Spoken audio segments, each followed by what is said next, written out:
Hello everyone, कैसे हैं आप सब। एक बार पुनः सी कोचिंग क्लासेस पर स्वागत है। क्लास 11 फिजिक्स में बच्चों चैप्टर जो फर्स्ट है, जिस चैप्टर का नाम है मापन और मात्रक, इसमें हम लेक्चर नंबर 2 लेकर आए हैं। इस लेक्चर में आप लोग पढ़ेंगे मात्रक किसे कहते हैं, मूल मात्रक, व्युत्पन्न मात्रक, मात्रक की विशेषताएं, साथ में एसआई पद्धति में जो 7 मूल मात्रक और 2 पूरक मात्रक हैं। इसके बाद बच्चों मात्रकों की जो पद्धतियां हैं इसके बारे में हम भी यहाँ पे चर्चा करेंगे। तो मतलब थोड़ा सा वीडियो लंबा होने वाला है, जिसमें आपके बहुत सारे डाउट क्लियर होने वाले हैं। यदि आप चैनल पे पहली बार आए हैं और 11th क्लास में है तो इस चैनल को सब्सक्राइब जरूर कर लें, क्योंकि आपको एकदम बेसिक से एडवांस लेवल तक यहाँ पर कोर्स कराया जाएगा और समय से आपको एग्जाम के पहले पूरा कोर्स करा दिया जाएगा।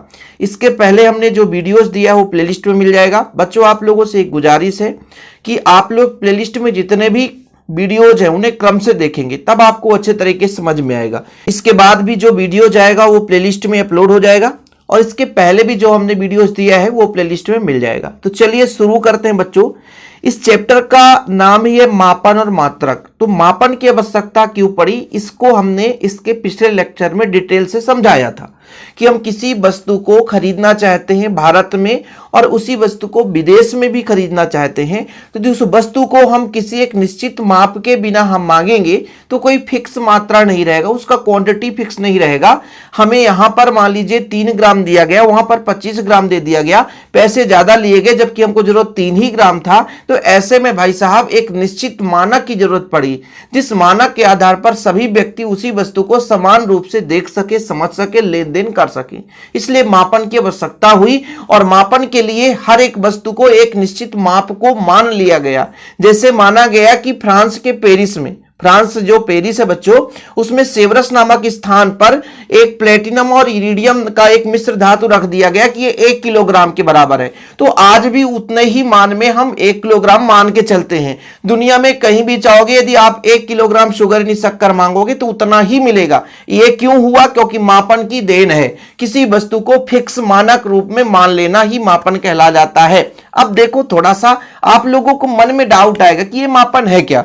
हमने कहा कि एक वस्तु 1 किलोग्राम के बराबर रख दिया, अब किसी भी चीज को तुलना करना है तो उससे हम तुलना कर लेंगे, तो ये मापन कहला जाएगा। शक्कर तुलना करना है, गेहूं तुलना करना है, गेहूं का मापन, या तो आप चावल का मापन करना चाहते हैं, फल सब्जी किसी भी चीज का मापन करोगे तो उसके संदर्भ में, यानी जो मानक संदर्भ आपने मान रखा है, जो सेवरस नामक स्थान पर प्लेटिनम इरिडियम का मिश्र धातु का एक जो छोटा सा बेलन रखा हुआ है, उसके ही वजन के बराबर हम 1 किलोग्राम मानकर चलेंगे। तो एक प्रकार से मापन की जो परिभाषा है वो क्या है कि किसी भी भौतिक राशि की तुलना मानक से कर देना। यानी हमारे पास मानक उपस्थित है, मानक मापन का मतलब ये होता है कि मानक जिसे हमने मान लिया है, जो हमने एक निश्चित मानक मान रखा है, तो हम किसी भौतिक राशि का तुलना जब किसी संदर्भ मानक से कर देते हैं, यानी जो स्टैंडर्ड रेफरेंस है उसे मान लिया गया है, ठीक है, तो उससे जो हम तुलना कर लेते हैं तो आपका मापन कहला जाता है। और इसी को व्यक्त करने के लिए जो हम एक और मानक मानते हैं कि हम द्रव्यमान को व्यक्त करने के लिए किलोग्राम का प्रयोग करते हैं, जो कि किलोग्राम उसी पदार्थ का रूप है जिस पदार्थ को हमने मानक मान रखा है। द्रव्यमान का ही एक रूप है लेकिन वो भी मानक है, तो आपका मात्रक कहला जाता है।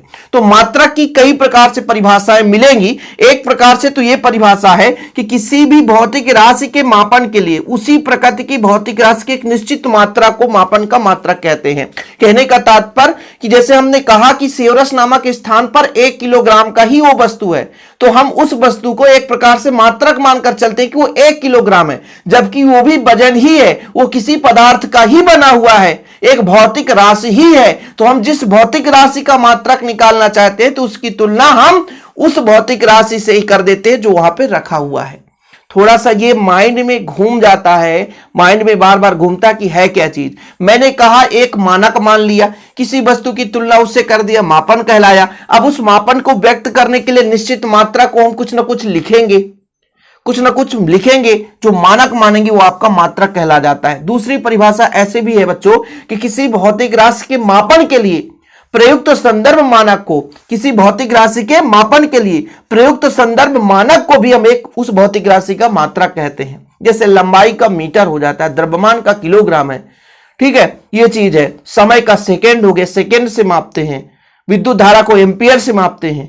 तो किसी भी पदार्थ के मापन के लिए जो संदर्भ प्रयुक्त किया जाता है वो आपका मात्रक कहला जाता है। अब मात्रक को हम जब एक फिक्स, मात्रक का मतलब एक प्रकार से वस्तु की ही मात्रा है, ऐसा भी नहीं है कि कुछ और आप कह दो। हमने किलोग्राम कह दिया है लेकिन एक वस्तु की मात्रा को ही हमने कहा है। मान लीजिए हमने कहा कि 1 मीटर ये है, लेकिन वो किसी वस्तु से ही मिलकर बना है, तो उस वस्तु की मात्रा ही है वो 1 मीटर, कहीं अलग से नहीं आया है। हमने तो मीटर नाम दे दिया है, वो इकाई नाम दे दिया है। समझ रहे ना, चीजें क्लियर है। जैसे आप लोग देखते हैं बच्चों कि 1 किलोग्राम का आप बाट देखते हैं, है ना, या कि आप कपड़े की दुकान में जाते तो 1 मीटर का लंबा, है ना, किसी भी धातु का बना रहता है, या आप लोग टेप देखते हैं, तो ये एक प्रकार से वस्तु के ही बने होते हैं, उसमें अंकित रहता है। तो कह सकते हैं कि जो मात्रक है एक प्रकार से एक भौतिक राशि का निश्चित मात्रा है। निश्चित मतलब फिक्स, स्टैंडर्ड वैल्यू जिसे बोलेंगे, मानक संदर्भ मतलब स्टैंडर्ड रख दिया गया है कि ये 1 किलोग्राम, ये 1 मीटर है, ये 1 एम्पियर है, ये 1 सेकेंड है, ये इतना, ये इतना इतना, ये मानक है। उसी मानक को हम मात्रक कहेंगे। और मात्रक की विशेषता है कि वह सुपरिभाषित हो, मतलब सब लोग उसे अच्छे तरीके से समझ सके। उसका आकार, भाई वस्तु को ये मानक संदर्भ में भाई एक निश्चित मात्रा है, तो भाई उसका आकार भी हो सकता है। तो आकार उचित होना चाहिए, ना तो बहुत बड़ा ना तो बहुत छोटा हो। नहीं तो पता चला हम 10 किलोग्राम का बाट ले रहे तो 1 ट्रक के बराबर हो गया। रुई का आप बना दो, रुई 10 किलो में, तो भैया इतना लंबा 3 बोरी ले जाओ। तो जिस भी वस्तु का हम मात्रक बनाए उसका आकार और परिमाण एकदम सुपरिभाषित हो, ना तो बहुत उसका आकार बड़ा हो ना तो बहुत छोटा हो, हम आसानी से एक स्थान से दूसरे स्थान तक ले जाएं। वो सर्वमान्य भी हो, सर्वमान्य मतलब हर जगह उसे लोग माने, ठीक है, और उसे यदि मान लीजिए वो नष्ट हो जाए तो उसे हम फिर से पुनरुत्पादित भी कर सके। तो मात्रक का मतलब तो समझ गए आप लोग कि किसी भी भौतिक राशि की जब हम मापन करते हैं तो किसी ना किसी से तुलना करते हैं, और जिससे तुलना करते हैं भी वो भौतिक राशि की एक निश्चित मात्रा ही है, तो उस भौतिक राशि की एक निश्चित मात्रा को हम मापन का मात्रक कहते हैं। मात्रक की विशेषता सुपरिभाषित हो, उचित आकार का होना चाहिए, बहुत आकार बड़ा ना छोटा होना चाहिए, समय और स्थान के साथ परिवर्तित ना हो। पता चला ठंड के सीजन में वो पिघल जाए, वो कठोर हो जाए, और गर्मी में वो द्रवित हो जाए, ऐसा भी ना हो। सर्वमान हो, सभी स्थानों पर आसानी से मिल सके, भौतिक कारकों जैसे ताप दाब पर प्रभावित ना हो। तो इसकी विशेषताएं हैं। ये जो मात्रक होते हैं बच्चों 2 प्रकार से होते हैं। अच्छा, आपने कब पढ़ाया सर? इसके पहले लेक्चर में भी मैंने कराया था कि भौतिक राशि एक ऐसी राशि होती है जिसका हम मापन यथार्थतापूर्वक कर सकते हैं। वो भौतिक राशि क्या है बच्चों, मैंने आपको कराया था, और नहीं करे थे तो भैया एक बार और देख लो कि भौतिक राशि जिसका मापन यथार्थतापूर्वक कर सकते हैं। इसके भी 2 प्रकार है। मूल राशि जो किसी से संबंधित नहीं रखते हैं, स्वतंत्र है अपने आप में, वो मूल राशि। व्युत्पन्न राशि जो दूसरे से यानी मूल राशि पर निर्भर करते हैं। जैसे आपकी घर का गार्जियन स्वतंत्र है, लेकिन आप बेटे हो जब तक कमा नहीं रहे तब तक अपने पिताजी से आश्रित हो, तो आप व्युत्पन्न हो गए, लेकिन पिताजी स्वतंत्र है यदि, तो मूल राशि है। समझ रहे हो ना, सिंगल, ये चीज होता है। तो एक ऐसी भौतिक राशि जो किसी से स्वतंत्र मतलब किसी से निर्भर नहीं रखता, एकदम स्वतंत्र होता अपने आप में, तो उसको हम क्या बोलते हैं, मूल राशि। लेकिन व्युत्पन्न राशि की बात जहां पे आ जाती है तो जो मूल राशि से संबंध रखता है उसे हम बोलते हैं व्युत्पन्न राशि। और मूल राशि के मात्रक को मूल मात्रक कहते हैं और व्युत्पन्न राशि के मात्रक को व्युत्पन्न मात्रक कहते हैं। बिल्कुल कितना सिंपल है। मूल मात्रक उन मात्रकों को कहते हैं जो एक दूसरे से पूर्णतः स्वतंत्र होते हैं, जिन्हें अन्य मात्रकों से व्युत्पन्न नहीं किया जाता, अर्थात मूल राशि का मात्रक मूल मात्रक कहलाता है। जैसे द्रव्यमान का किलोग्राम, लंबाई का मीटर, समय का सेकेंड, ताप का केल्विन, विद्युत धारा के एम्पियर, ज्योति तीव्रता कैंडेला, पदार्थ की मात्रा मोल। लेकिन व्युत्पन्न मात्रक की बात की जाती है कि उन मात्रकों को व्युत्पन्न मात्रक, व्युत्पन्न मतलब जो दूसरे से उत्पन्न हो जाए, तो आपकी व्युत्पन्न मात्रक कहला जाते हैं। वैसे आप लोग एसआई पद्धति में मूल मात्रक की संख्या 7 है, वो आपको याद करना ही पड़ेगा क्योंकि कई बार क्वेश्चन पूछा गया है। ऑब्जेक्टिव में भी क्वेश्चन पूछा जाता है। लंबाई का मीटर, द्रव्यमान का किलोग्राम, समय का सेकेंड, ताप का केल्विन, विद्युत धारा का एम्पियर, ज्योति तीव्रता कैंडेला, पदार्थ की मात्रा मोल। और इसको मैंने पिछले लेक्चर में भी दिखाया था, इस लेक्चर में भी दिखा रहा हूं, आगामी समय में भी दिखाऊंगा। इसको बार बार रिपीट कराऊंगा, इतने बार रिपीट कराऊंगा कि आप देखते देखते याद कर सकते हो। लेकिन थोड़ा सा आप लोगों को मन में बिठाना भी है, ऐसा नहीं कि हवा हवाई देखो और कहीं और ध्यान कहीं और हो, इधर आप सुन तो रहे हो। वीडियो लगा लिए हो और कहीं और बात में भिड़े हो, तो ऐसा नहीं है। पढ़ते समय कंसिस्टेंसी रखना जरूरी है। और हाँ बच्चों, ये सारी चीजें हम आपको नोट्स के माध्यम से प्रॉपर रूप से देते हैं। वो नोट्स का चार्ज 100 रुपीज रहता है, प्रॉपर रूप से आप नोट्स ले सकते हैं। कॉन्टेक्ट नंबर भी आपको दिया जाता है 9685299149, 9685292949। इस नंबर पर आप कॉन्टेक्ट करें, नोट्स ले सकते हैं। एक छोटा सा अमाउंट लगता है यार, लेकिन प्रॉपर रूप से हैंड रिटन नोट्स आपको दिए जाते हैं। तो ये आपकी एसआई पद्धति में मूल मात्रक है, मूल राशि है, ये इसका मात्रक है। तो ये मूल राशि हो गया, मूल राशि का मात्रक मूल मात्रक होता है। मूल राशि बिल्कुल स्वतंत्र होता है, ऐसे ही मूल मात्रक भी स्वतंत्र होता है, किसी पर निर्भर नहीं करता। लंबाई का मीटर, द्रव्यमान का किलोग्राम, समय का सेकंड, ताप का केल्विन, विद्युत धारा एम्पियर, ज्योति तीव्रता कैंडेला, पदार्थ की मात्रा मोल। दो पूरक मूल मात्रक भी होते हैं, जैसे समतल कोण का रेडियन और घन कोण का स्टेरेडियन। समतल कोण रेडियन और घन कोण का स्टेरेडियन, ठीक है। तो दो पूरक मात्रक भी हैं और साथ एसआई पद्धति में मात्रक है, ठीक है। मूल मात्रक, दो पूरक मात्रक, याद रहेगा। इधर संकेत है, जिसको लिखना है तो संकेत भी लिख सकता है, कोई दिक्कत नहीं। फिलहाल अभी हम चल रहे थे मूल मात्रक और व्युत्पन्न मात्रक। तो मूल मात्रक तो क्लियर हो गया।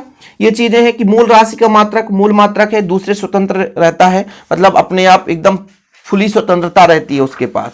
अब जैसे व्युत्पन्न मात्रक निकालना है तो एक आठ निकाल कर बता दो सर, तब समझ में आएगा। जैसे मैं बात करता हूं क्षेत्रफल, क्षेत्रफल का मात्रक कैसे निकालेंगे। क्षेत्रफल का सूत्र होता है बच्चों लंबाई गुणे चौड़ाई। क्या? लंबाई गुणे चौड़ाई। लंबाई को भी मीटर से मापते हैं और चौड़ाई को तो मीटर गुणे मीटर, तो कितना हो जाएगा? Metre square. Metre square. जैसे आयतन हो गया, आयतन का होता है लंबाई गुणे चौड़ाई गुणे ऊंचाई, मतलब लंबाई भी मीटर, चौड़ाई भी मीटर, ऊंचाई भी मीटर, तो मीटर क्यूब। तो ये व्युत्पन्न किए जा रहे हैं ना। मीटर जो आपका था वो मूल मात्रक था, लेकिन ये व्युत्पन्न किया जा रहा है, मूल मात्रक पर निर्भर करता है, इसलिए व्युत्पन्न मात्रक हो गया। आयतन हो गया बच्चों। जैसे आपका निकालना है बेग का, बेग का होता है दूरी बटा समय, दूरी बटा समय। अब बच्चों दूरी का होता है मीटर, दूरी का होता है मीटर और समय का होता है सेकेंड, तो मीटर प्रति सेकेंड हो गया। तो ये जो मात्रक निकल कर आए, तो ये मात्रक कौन है? ये व्युत्पन्न मात्रक है, ये व्युत्पन्न मात्रक है, ये भी व्युत्पन्न मात्रक है आयतन का, ये भी व्युत्पन्न मात्रक। तो ये व्युत्पन्न राशि भी तो है ना। व्युत्पन्न राशि के मात्रक व्युत्पन्न मात्रक कहलाते हैं। इस तरीके से आगे चलकर मैं बहुत सारे व्युत्पन्न मात्रक निकाल के बताऊंगा, भाई एसआई पद्धति मात्रक निकालूंगा, लेकिन आगे लेक्चर रहेगा। इसका अंतर आप लोग ऐसे आसानी से समझ जाओगे कि जो बच्चों मूल मात्रक होता है ये बिल्कुल स्वतंत्र होता है, अन्य किसी मात्रक से निर्भर नहीं रखता। लेकिन जो व्युत्पन्न राशि है, जो व्युत्पन्न एक प्रकार से मात्रक है, वो मूल मात्रकों से संबंध रखता है, ठीक है। तो और एक अंतर पहले ही बताया था कि मूल राशियों का मात्रक मूल मात्रक और व्युत्पन्न राशियों का मात्रक जो है व्युत्पन्न मात्रक कहला जाता है। ये चीज है बच्चों, ठीक है। ये एक दूसरे स्वतंत्र रहते हैं, ये बिल्कुल स्वतंत्र रहते हैं भाई, ये मूल मात्रक से निर्भर करते हैं। एसआई पद्धति में 7 मूल मात्रक है और 2 पूरक मूल मात्रक है। जबकि व्युत्पन्न मात्रक की संख्या की बात करते हैं तो इनकी संख्या लिमिट मतलब फिक्स नहीं रहती बच्चों, सीमित नहीं है, ठीक है। मतलब व्युत्पन्न मात्रक की संख्या सीमित नहीं है, बहुत सारे हैं। तो ये मूल मात्रक और व्युत्पन्न मात्रक भी क्लियर हुआ। अब छोटे छोटे लेक्चर बनाने का तात्पर्य ये रहता है कि आपका जो माइंड में डाउट है वो अंदर ना रह जाए, ठीक है। बहुत सारे प्रोसेस होते हैं, एक छोटे छोटे पॉइंट भी आपको छोड़ना नहीं है, पूरा लेक्चर कवर करते चलना है। अभी चैनल पहली बार है, चैनल को सब्सक्राइब जरूर कर लें। आप लोग इसको नोट्स भी करते हैं, नोट्स यदि बनाना है तो नोट करते चलें, यदि हमारा नोट्स लेना है तो ले ही सकते हैं आप लोग। एसआई पद्धति में आप लोग 7 मूल मात्रक होते हैं भाई। मूल मात्रक व्युत्पन्न मात्रक में अंतर कितना अच्छा है, कितना आसान भी है कि ये मूल मात्रक एक दूसरे से स्वतंत्र रहता है, व्युत्पन्न मात्रक मूल मात्रक से निर्भर करता है। मूल राशि का मात्रक मूल मात्रक, व्युत्पन्न राशि का मात्रक व्युत्पन्न मात्रक। और एसआई पद्धति में 7 मूल मात्रक हैं, जबकि व्युत्पन्न मात्रक की संख्या लिमिट नहीं है। तो ये 7 मूल मात्रक ये है metre, kilogram, second, kelvin, ampere, candela, mole. तो ये आपका बच्चों लंबाई का मीटर, द्रव्यमान का किलोग्राम, समय का सेकेंड, ताप का केल्विन, विद्युत धारा का एम्पियर, ज्योति तीव्रता कैंडेला, पदार्थ की मात्रा मोल। जब इसको आप कई बार पढ़ते हैं, एक चार्ट बना लिया करो। जब आप नोट्स बनाते चलते हैं ना बच्चों, एक चार्ट बनाना है आपको विधिवत, और चार्ट में सारा चीज लिखते चलना है, तो दिक्कत नहीं होगी। जाएगी। तो फिलहाल तो बच्चों आप लोगों के लिए आज इतना ही काफी है। 10 मिनट से ऊपर लेक्चर मतलब बोरिंग क्लास, मेरे हिसाब से एक छोटा सा लेक्चर होना चाहिए और उसको सेपरेट आपके माइंड में घुसना चाहिए। इतना आप तैयार करो। अगले लेक्चर में हम पूरा विधिवत मात्रकों की पद्धतियां जो होती हैं, सीजीएस पद्धति, एमकेएस पद्धति, एफपीएस पद्धति और एसआई पद्धति, ये सारे पद्धतियों को हम आपको समझा देंगे। साथ में उनको लिखने का तरीका भी आपको सिस्टमेटिक रूप से समझाएंगे। लेकिन यदि आप चैनल पे पहली बार आए हैं तो चैनल को सब्सक्राइब करके बेल आइकन जरूर प्रेस कर लें। ऐसे वीडियो को पाने के लिए बच्चों आप लोगों को थोड़ा सा मेहनत करना है, बहुत ही कम, 0.9 सेकंड से भी कम समय लगता है सब्सक्राइब करने में। एक छोटा सा आप लोगों का हेल्प रहता है और यदि आप दोस्तों के साथ शेयर करेंगे हो सकता है किसी और का भी भला हो सके। फिलहाल अभी के लिए इतना ही। जय हिंद, वंदे मातरम।